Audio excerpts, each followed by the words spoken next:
Today I'm going to be showing you how to make any flavoured cookie using just one simple recipe. This recipe is so quick and easy to make. I'm going to be making Oreo cookies, Biscoff cookies, and M&M cookies. So let's make the dough. For the dough, you need granulated sugar, light brown sugar, plain flour or all-purpose flour, baking soda or bicarbonate of soda if you're in the UK, unsalted butter. You can use salted butter, but you will need less salt. Salt, 1 large egg, vanilla extract, and white chocolate chips. You can swap these, but we'll talk about that later. I'll put all the measurements in the description below. Okay, we're gonna add our butter to the bowl. So the butter needs to be softened or at least at room temperature. And then we're gonna add our granulated sugar and our light brown sugar. Then grab your electric whisk and we're just gonna whisk it until it's nice and creamy.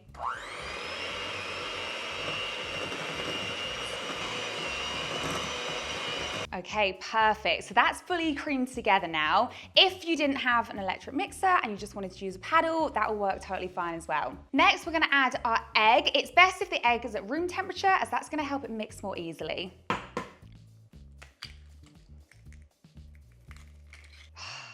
I was doing so well. I could feel the shell like cracking in my hands and I was like, oh, there's none in there. And then a big bit of eggshell just dropped in there.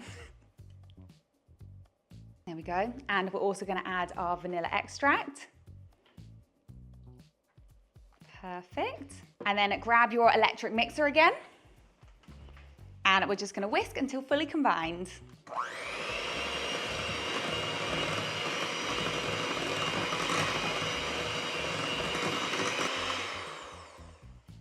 Okay, that has fully come together now. So we're gonna add our flour and our baking soda or bicarbonate of soda.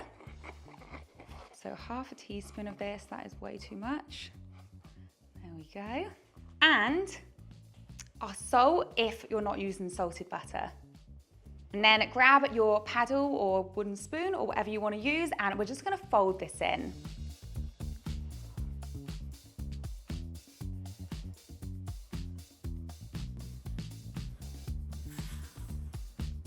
Okay, so you're just folding those in until there's just a few streaks of flour left. Then you're gonna add your white chocolate chips. So you can use milk chocolate chips or dark chocolate chips, or you can add in some nuts here. Whatever you want to use for your base cookie dough, you're gonna add that in here. And just fold those in until they're evenly distributed and there's no streaks of flour left. Now that's fully mixed and our dough is ready, I'm gonna separate it into 12 even balls. I'm gonna weigh out my cookie dough. So they should be around 60 to 65 grams each. So let's see how good my guesswork is. You can use a cookie scoop to do this, but I'm just gonna use my hands today. 67, that's not bad, you know. Let's take a little bit of that off. There we go, that'll do. So just roll those into a ball and place them on a lined cookie sheet or large tray or whatever you have. So I've rolled out all of our 12 cookie dough balls. Now we're gonna add our toppings. So I've got here some Biscoff biscuits, some crushed up Oreos or broken Oreos I should say, and some M&Ms as well. You can mix these into the dough, so if you want to separate it into 3 bowls and actually mix them in, you can, but this is just a really, really simple way of doing it and there's less washing up. So I'm just gonna press them in. So I'm gonna start with the Biscoff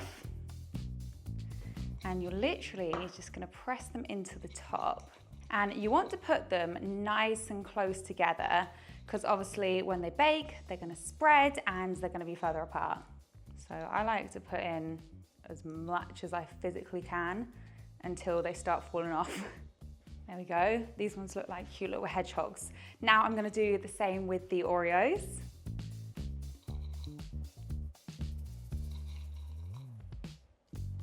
The Oreos especially try to fall off the cookie dough.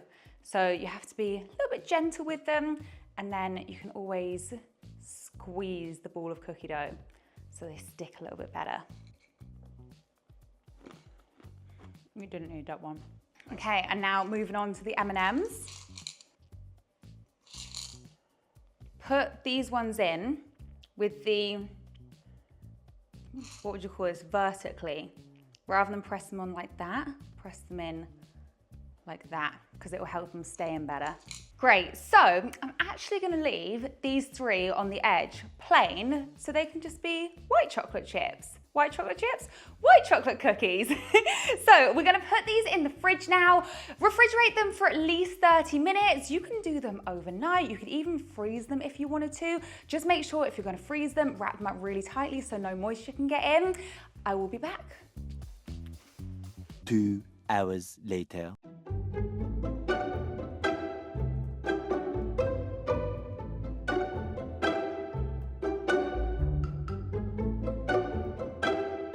Okay, so our cookies are fully cooked. I actually ended up doing them for 12 minutes in the end, but I feel like they look good. I'm gonna wait for them to cool down a bit, and they're actually gonna flatten and then they're gonna crinkle a little bit more as well. So when they come out, they should look puffy, they should be light in color, and then as they cool, they will sink and they'll go a bit crinklier.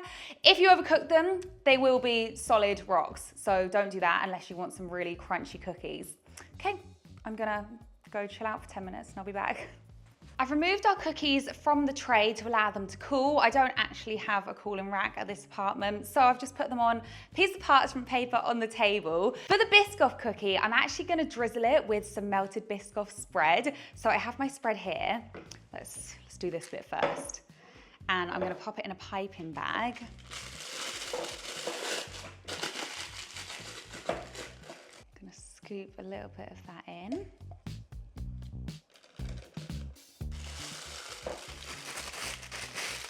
Push that down as far as it will go, and then I'm gonna microwave it in its bag for about 30 seconds on a low heat. Biscoff actually melts really quickly, so it doesn't need much. A few moments later. Okay, so my Biscoff spread is now melted, and I've just snipped a tiny hole in the ends because you want it to drizzle nice and thin.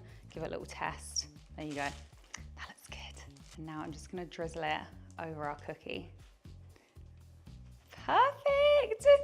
And then we'll just wait for that to set, and then we'll do a taste test. These cookies are now cooled. I've got another batch in the oven, but I can't wait until they're done for me to do a taste test. So I'm gonna do a taste test now. I'm gonna taste the Oreo one. So excited for this. Oh my gosh, what bite do I go for? Oh.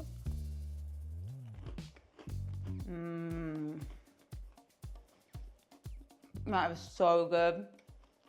The Oreo works so well with the white chocolate chips. It's the reason I chose white chocolate chips with this recipe, is because I feel like white chocolate goes so well with each of these flavors. So delicious. So as you can see, this is just a really easy way to pimp up your cookies to pretty much make any flavor you like. You don't have to use Biscoff or Oreo or M&Ms. You could use Reese's Cups, and you could even drizzle like melted peanut butter on top. You can make them fruity and put frozen raspberries in there. You can pretty much use whatever flavor you like. So on that note, I'm gonna end the video there. I really hope you guys enjoyed it. Don't forget to like and subscribe, comment what you want to see next, and I'll see you in the next video. Bye.